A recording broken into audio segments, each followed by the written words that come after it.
So good afternoon once again, everyone. So we are almost at the end of the day, and we're going to talk about infrastructure. Usually infrastructure comes to mind when it fails. So when a road gets inundated, when the bridge breaks, or when there's a heat wave, there's a power outage, that's when we really think about infrastructure and how it's impacting all of us, how it's impacting the well-being of the people, how it's impacting the economy, and how it's really core to the country's development. What we want to discuss in this session today is how is infrastructure really the core for sustainable development, for climate action, for disaster risk reduction. We'll take some solutions, some examples. We'll also talk about some challenges, and we'll discuss with our panelists on the varied experiences that they bring in terms of really mainstreaming disaster resilient infrastructure. But since I have the mic, I'll take a few moments. Our research has shown that 14% of global GDP could be lost annually due to risks from natural hazards and climate change. Our work through the Global Infrastructure Report has also said that it talks about the resilience dividend, which we will discuss later. And it says that resilient infrastructure can significantly reduce damage, it can speed up recovery, and it can provide long-term co-benefits, not just in terms of protecting ecosystems, not just in terms of creating jobs, but strengthening public services and building climate-smart communities. However, currently the global estimates say that investment up to $9.2 trillion is required by 2050, with $3 trillion USD required only in low and medium income countries, which clearly shows that delaying action is not an option. So the money that we are really saving in not taking action is a lot more is being lost when we are actually getting into the recovery, rehabilitation, and repair. So the urgent need for focus on DRI. Earlier, the COP president talked about this COP being the implementation COP, and we do believe that disaster resilient infrastructure is really about implementation. There are a lot of solutions on ground. There are challenges, but I think there is a lot of opportunity to really get into the implementation that we've been talking about. I have introduced the panelists already, but I will start this conversation with one quick question for everyone. And I'll start with Amrita maybe. In just about a minute, if you can say how the COP30 agenda really connects to DRI. Is this on? Yeah. Yeah. So, okay. So, being at ICREA, we are privileged enough to have, I would say, some bit of a ringside view on how things are panning, specifically with respect to adaptation or matters related to adaptation as a whole.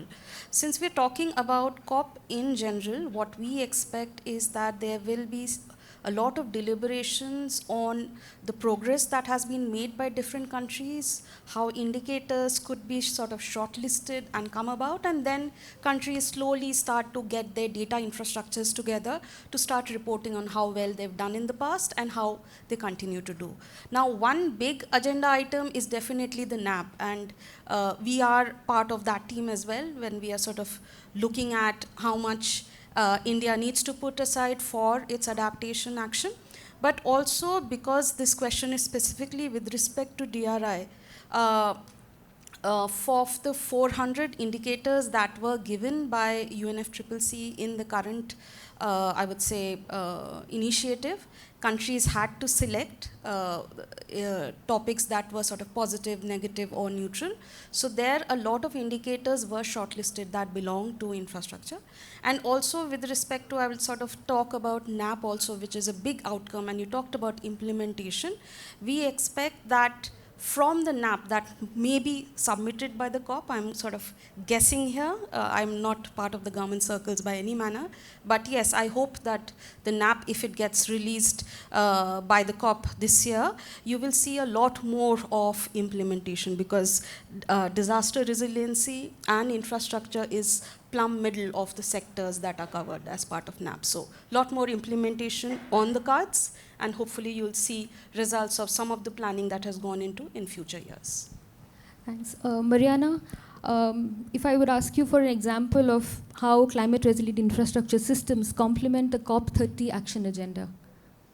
Okay, so thank you very much, everyone. What a challenge to be here in the last panel.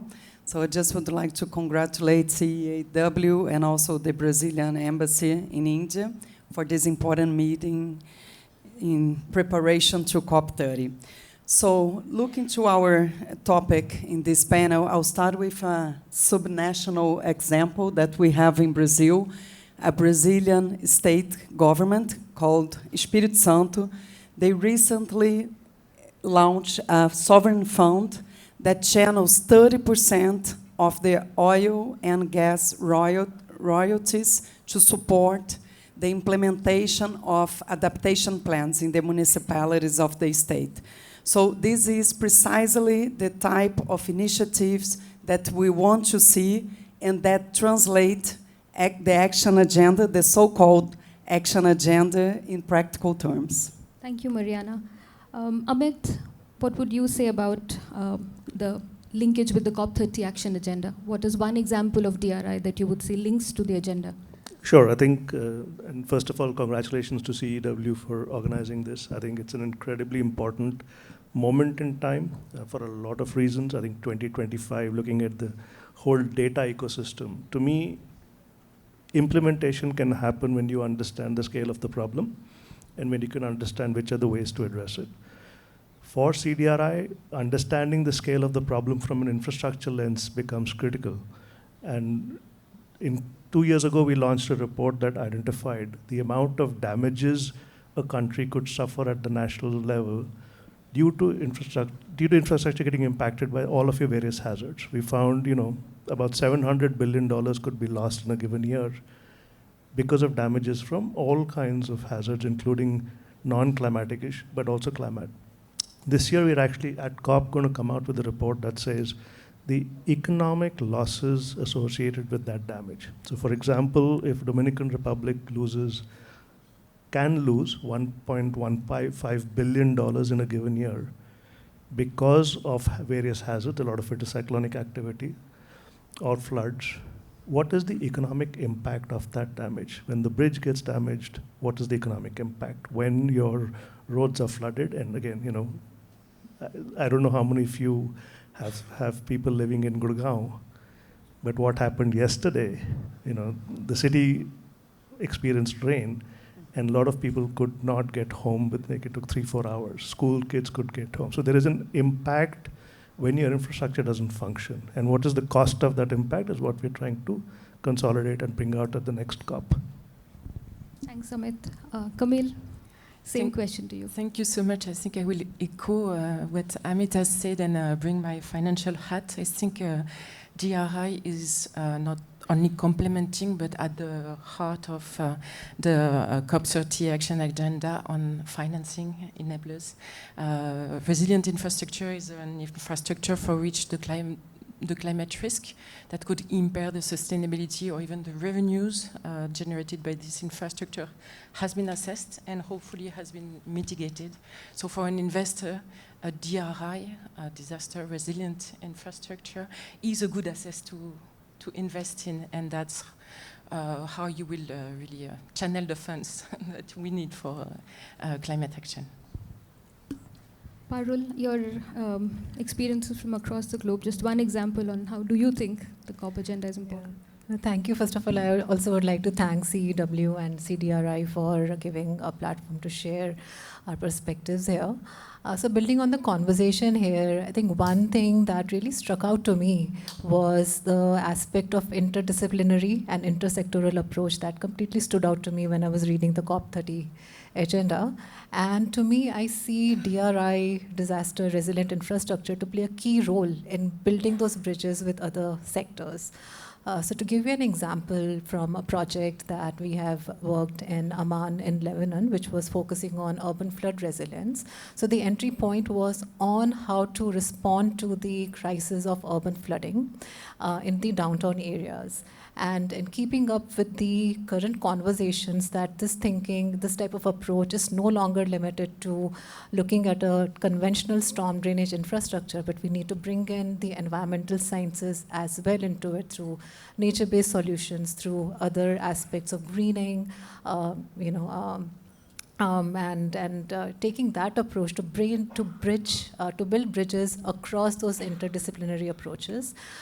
In this case, it was doing the correct models on where we would need to address those hotspots, but looking at how to anchor the refugee communities that are living in around these hotspots, and looking at the food security aspect. So when it comes to bringing in those nature-based solutions, that green aspects, can it be done in a way that would also help in training these communities in local agricultural practices, help in responding to the food security crisis? So I think there is that lot of opportunity here. One, two, and I would urge at COP30 if this could be taken up seriously to challenge some of the assumptions that disaster resilient infrastructure is more expensive. My counter argument would be that actually it's cheaper, when you bring in these multi-sectoral interdisciplinary approaches, and to really engage with communities and to take this as an opportunity to build those bridges with other sectors. Thank you. So, I mean, what we are really hearing is resilient transport systems, telecom, power. These are really the backbone of a functioning society. So when a disaster strikes, these systems, not just the systems are getting impacted or damaged, and it's not just about maybe the loss of lives, but it's also the supply chain, it's also the food security that can get impacted. So therefore, disaster resilient infrastructure really being not just important for SDG 9, but also SDG 13, the SDGs on climate, on health, on education, and of course on climate action, adaptation and mitigation. Coming back to Amrita, how would you convince decision makers of the urgent need to invest in DRI? And from your recent studies where you said that resilient infrastructure, supply chain, small and medium industries, it's all interconnected. Okay, I'll have a cheeky take on that. We are not convincing policymakers. Oftentimes, we are writing for them. So it's a different proposition, because then you have to put in your intellectual hat and the researcher hat, as well as think about what the policymaker would want to convey in different policy making. But then again, coming back about how the convincing needs to happen, the point is that people within the bureaucracy in the government circles are very smart people. Now, what is lacking for them is probably proper evidence building and having reputed organizations coming through with those evidences to make a case. If I talk about basically, so there's a lot of literature that CDRI has, and I follow CDRI's material very with a lot of keen interest. There's a lot of work that probably people around the room have produced, World Bank, et cetera, a lot of interesting work. If I could have $1 every time somebody said that $1 invested in resilient infrastructure leads to $4 in benefits. So that all is well and done, but I think there are two big gaps that I would want people within this room to probably solve, and this is something that I'm speaking in my personal capacity. One is that I find risk-taking not happening very formally, because there are information asymmetries, let me put it as that. When we're talking about climate downscalings or capabilities of climate downscaling, this still rests in the hands of very few organizations who come up with reports maybe on and off. It's not a perpetual thing. World Bank had started something, but I noticed that it's been taken offline. So it's not there that you can see what it could look like, and at the best, it's at the state level, when we're talking about decision making at the hyper-local level.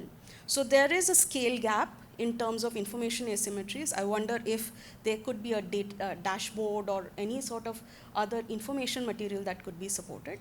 The second part is, and this is again linked to this issue of information, is that translating these changes in climate parameters into monetized impacts. So suppose there's a 1 degree change or 2.5 degree change in one part of the country. What does it amount to? Yes, it makes a difference if it is in a particular district where maybe it's the industrial hotspot, maybe services, it might be a services hub, it might be some other thing. So you have to translate very high-tech climate data into very high-tech economic data. Both of this needs two very separate groups of experts coming together, talking to each other. So that is, I think, very important. And maybe the third point, a corollary to this, is that we are so hung up with direct impacts, and that too, direct impacts are not concrete. So let me give you an example. So we have studied Assam at length, so all of those flood memorandums, and you have all of these sort of events. So 2016 was a big flood, you had all of these chain of floods occurring almost every year, and the flood memorandums give out data on what was affected, how many people died, affected, croplands, craftsmen, etc., etc. But what is missing is industry.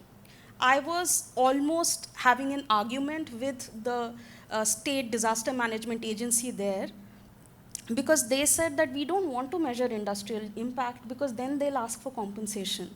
I said, if you don't know how much your industries are being hit, how do you plan for it? So I don't know how to convince it, but beyond direct impacts, the indirect impacts in terms of supply chain disruptions that may affect workers, they may affect industries, services, whoever.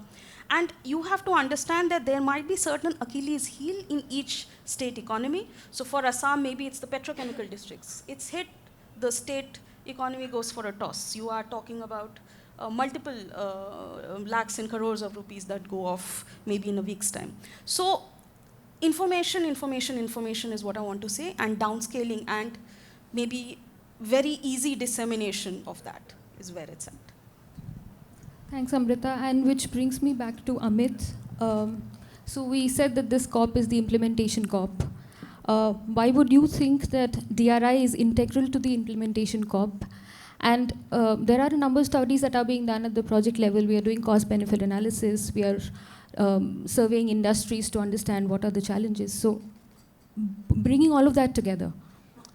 Thank you. So maybe I'll pick it up from the information asymmetry as well. I think it is important to recognize who's implementing, right? The actors who are implementing need to be either by all of us given the methods to improve and take those risks, or to translate our information in a way that they are able to then pick it up and run with, right? So for example, if you're talking about infrastructure resilience, your Ministry of Transportation, your Ministry of Power, your Finance Ministry, your community that is engaged in on the ground smaller community infrastructure, researchers dealing with infrastructure. I was just the private sector. So it is really critical actually to start translating implementation into the actors who are implementing and giving them the tools to say, what do I need to do? So we are trying to do this in several pilots that we've started.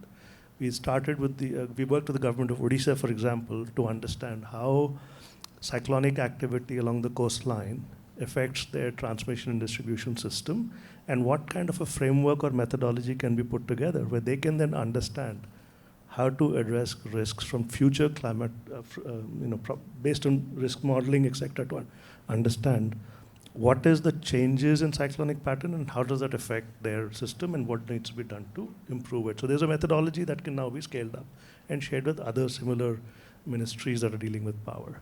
Similarly, we worked with the telecommunication ministry in India. We've come up with a framework looking at 5 different states. We started working with the Department of Economic Affairs and the Ministry of Finance to give them a cost-benefit tool that now includes resilience into it. So if you're investing in resilience at the design stage of a project, at the upstream stage, you can actually avoid losses in the long term, right? So starting to work with the different actors, private sector, we in the COP, again in Belém, we'll be releasing a survey we've just finished in partnership with BCG. We've reached out to about 500 businesses at different MSMEs, infrastructure providers in 30 plus countries to see how are they actually, what is their link to this whole adaptation narrative? Do they have data? Do they have losses captured? And we're finding some very good, interesting anecdotal evidence right now that we'll be putting out in COP as well. So I think actors who are actually going to be implementing are critical. And then how do we get them to change, right? Risk taking is not easy for anybody. And unless you can show proof of concept to particularly a public sector official, they're not putting their neck out to take a risk. I mean, we're dealing with Brazil, with the Ministry of Transportation in Brazil, and they are, CDRI is a coalition, and we have now 60 members. Brazil is a member from day one. And the Ministry of Transportation has been keen to work with us to understand how can they bring in risk assessment methodology into their decision making.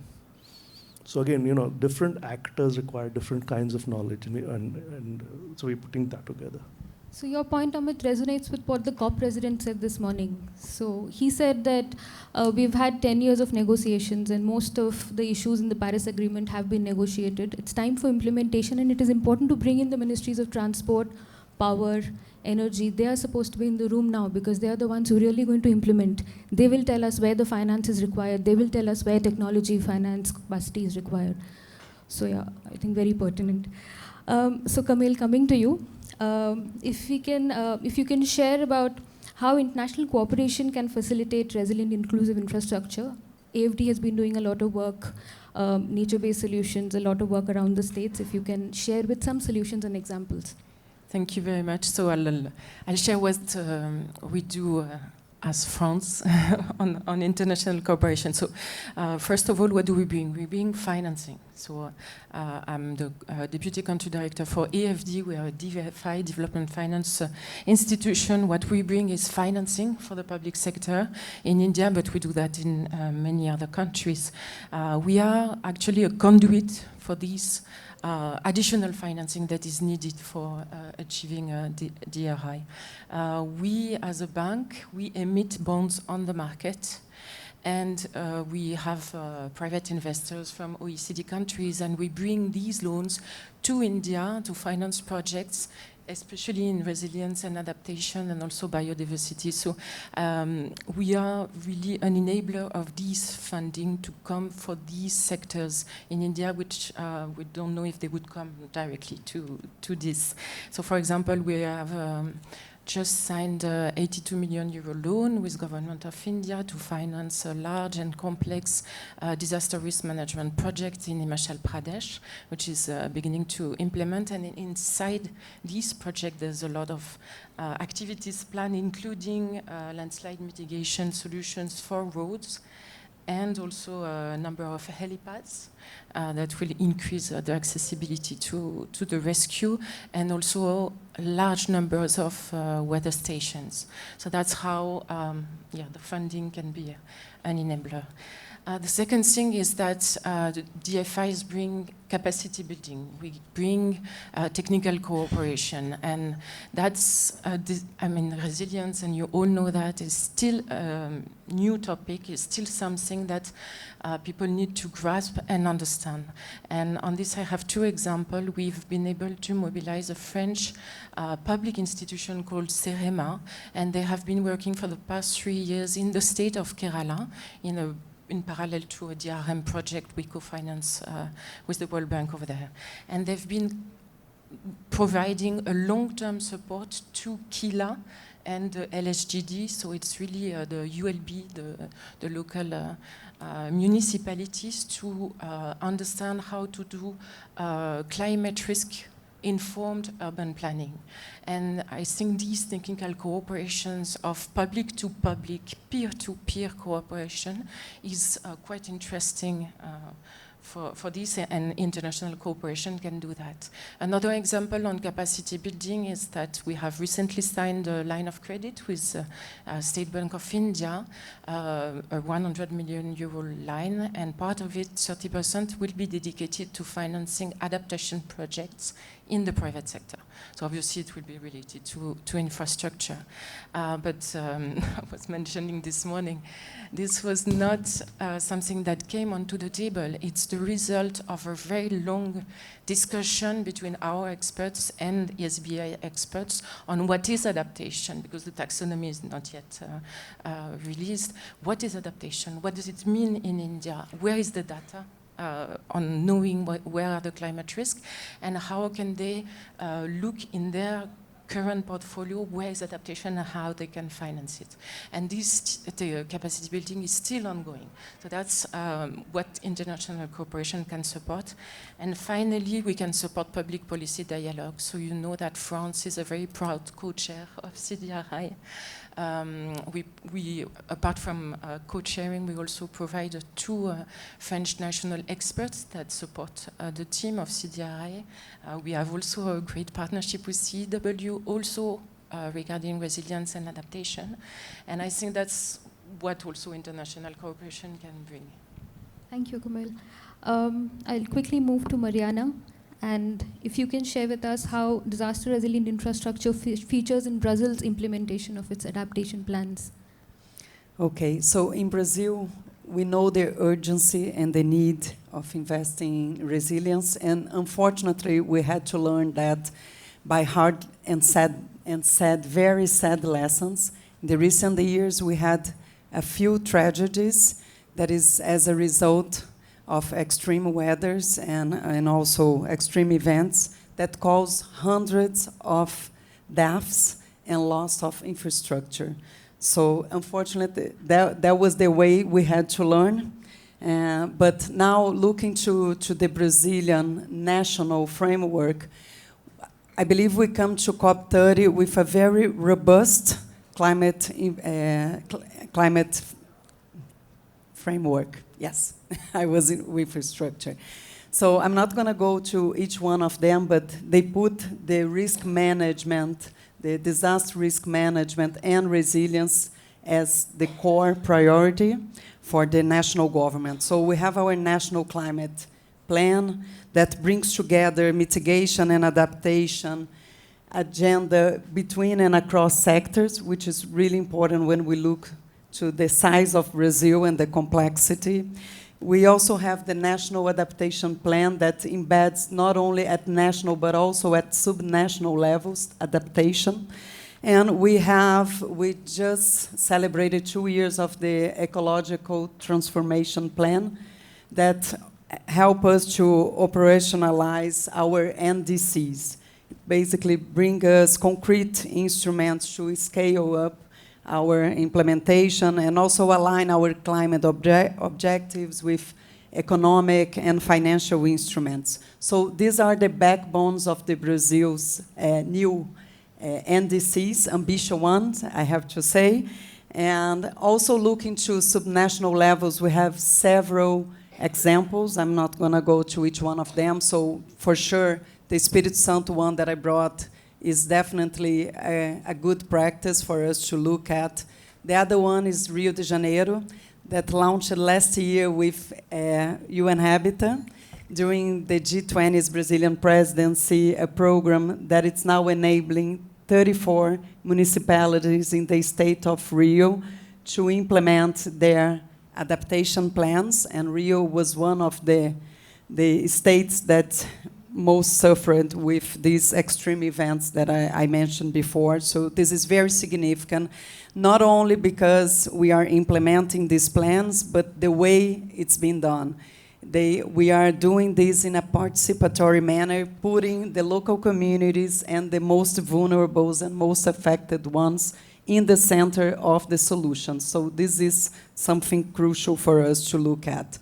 And also looking to the civil society role in this action agenda. So Plataforma Cipó, alongside with other partners, we are going to launch during COP30 a state-level bank of solutions, because as Ambassador Correia do Lago said, we already have too many solutions and we don't want to reinvent the wheel.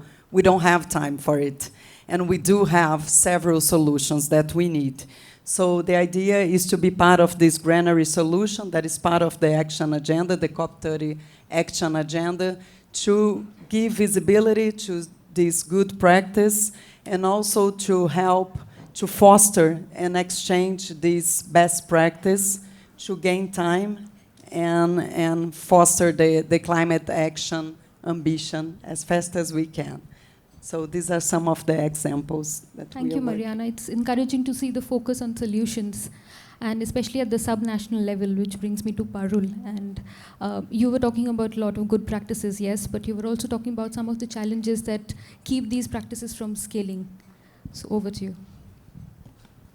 Thanks, and I will bring a very city-centric perspective, and to me, let me, set my response in the context of a problem statement. So the problem statement that I see is that there has been a lot of investments and capacity building training that development partners have done in establishing pilot projects.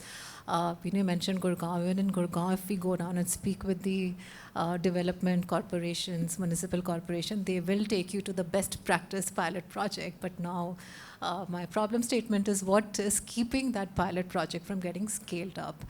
And in my experience, while there are a lot of, a long list of challenges, let me anchor it to three things that I, in my professional experience, I think are very important and a gap.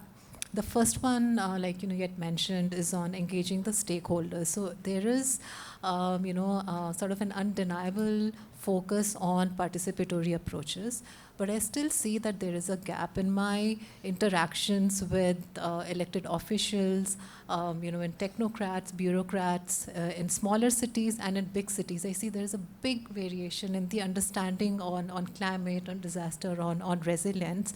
So I think it's important for me, and I'm sorry, anchoring it to my, how I'm thinking, is that really how do I engage with the stakeholders where they are?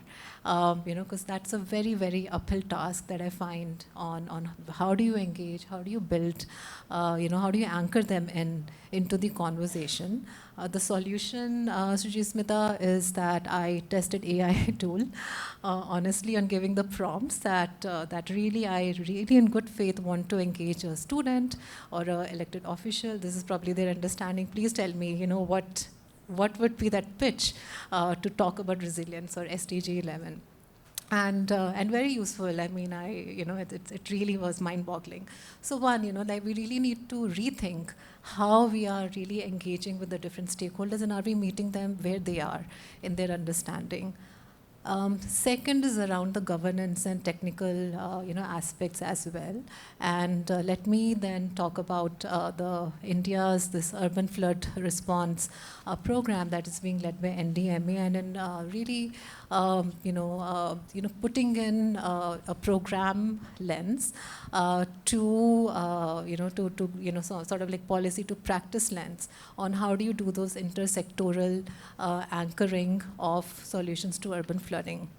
How do you convince the city engineers, civil engineers to again unblock themselves from a storm drainage infrastructure approach into a larger network approach, and designing a program that incentivizes into a more multidisciplinary systems approach to addressing urban flooding. A lot of lessons to learn from that on how do you, and to me, I see a lot of opportunities in using digitalization in creating those robust models. So say, for example, what would it mean if the input on 120 mm of rainfall for for that water infrastructure goes all the way up to 150, or so how would that model change? How would that water integrated model change when you bring in the city sponges, the impervious services also into the into that whole network approach? So I think there is that opportunity to really rethink how those those hydrological infrastructure models are being set up, and to break from that very siloed approach. And building on that, to my third point, is also that that in this current context, what would that next generation infrastructure system look like? Can we make that infrastructure system itself? Would it need to evolve and adapt to the changing, assumptions, disturbances that are happening, versus locking ourselves in an infrastructure investment that assumes certain things only to get challenged with those assumptions next year when the rainfall breaks all sorts of records. So again, how can AI, have those discussions. What would it mean when those unknowns are entered into the model? What would it reveal when it comes to the design, the investments that would need? So just some thoughts, on that. Thanks, Parul. We are running out of time, but one quick thought from each one of you from this discussion, what is that one priority that should go to COP? And I'll start from Amrita. Since I have the mic, I'll use this forum to voice something that I've said in the morning as well. So Camille was there, so she's hearing it for the second time. I feel that, at least in terms of sectors being covered and the way that you are linking implementation with finance, is not the way I would, as a researcher, hope that it will go. So from the NDCs and the revision as well, NDC 2.0 also talking about 6 sectors, the climate finance taxonomy now talks about 2 or broadly 3. Is the least of all efforts going to prevail? I don't know. But at COP, we are definitely talking about 8. So when we are talking about adaptation action, which includes disaster resilient infrastructure, but also so many other sectors together, we have to take the larger ambition rather than trying to see what is workable within the smaller time frame. Now the thing here is that the climate finance taxonomy is a very important tool to signal what is a priority, which sectors are priority. So the same miracle or the same transformation that we saw in renewable energy, I'm not really sure that you'd see for adaptation technologies as well. But one thing that is going for them is that these technologies are most probably established. So there is a lot of risk with respect to mitigation on the adaptation side. These might be well-placed technologies that are not probably in that sense economical to operate.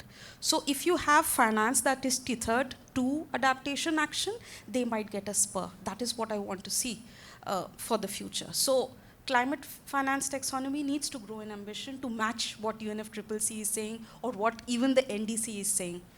So that, thank you. Thanks. Mariana? So just to conclude, I want to say that when we talk about resilience, adaptation, we are talking about lives, and this is something that we cannot forget. So to conclude, I wanted to say that COP30, the Brazilian presidency refers to it as the COP of implementation. So we all have a key role to play, and I wanted to evoke the spirit of Multirão that we've been talking a lot about, having a collective effort towards one common objective, that is to build a different future. And we will only be able to do this if we do it collectively. Actually, there's a lot, but because it's one, I think resilience is an opportunity. We have to get past this narrative of climate adaptation is a cost. I think we really have to push hard to say it's actually an opportunity.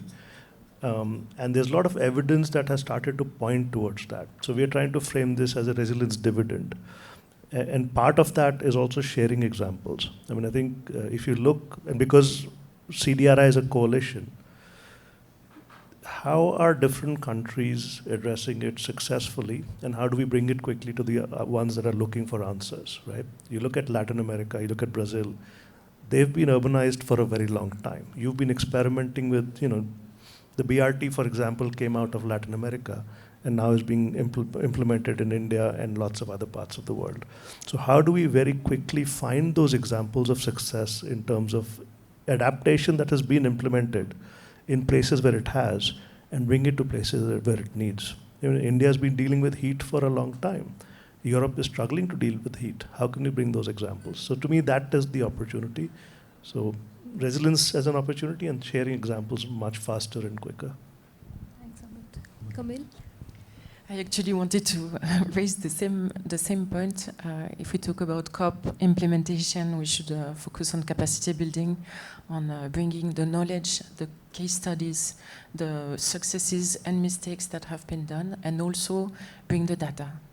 Bring whatever tool is necessary for people to to be able to make the choice and the right investment. Thanks. I think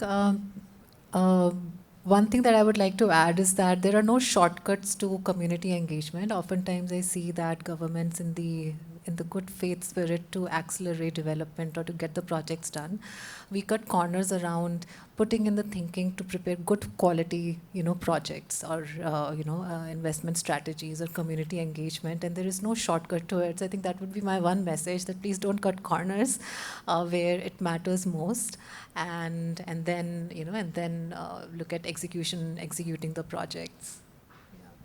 Thanks. Thank you, everyone. I think very useful, very enriching insights. A lot of things said already, but I think what I'm taking away is we start looking at resilience as an opportunity, focusing on the solutions, trying to scale the solutions, look at multidisciplinary systems approach.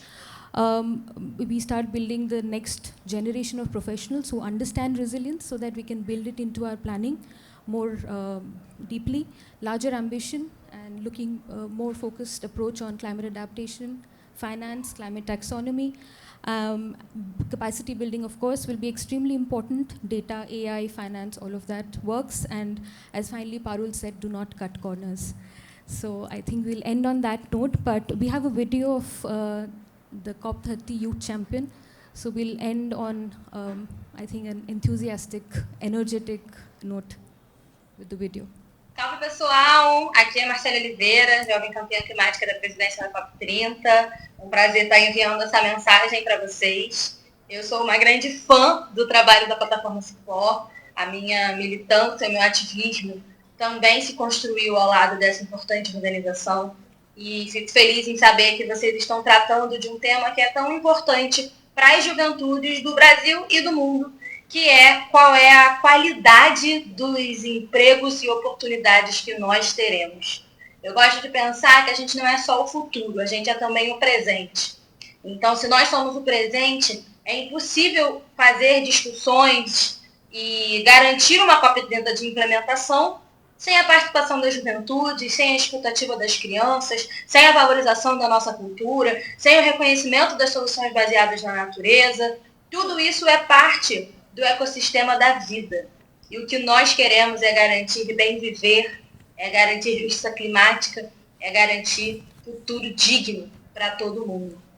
Em um tempo tão desafiador, não só para se realizar uma conferência do clima, mas para existir, a presidência da COP30 tem colocado essa centralidade das pessoas, da biodiversidade, do reconhecimento do saber ancestral e olhar para a crise de governança global que a gente está vivendo, que vocês sabem, e fazer o exercício de reinventar, de reimaginar, de fazer novas propostas, isso é um desafio e tanto. Mas é um desafio para sonhadores, é um desafio para quem acredita, é um desafio para quem ama. A gente só protege o que a gente ama. Se você fechar os seus olhos, fecha aí um instante.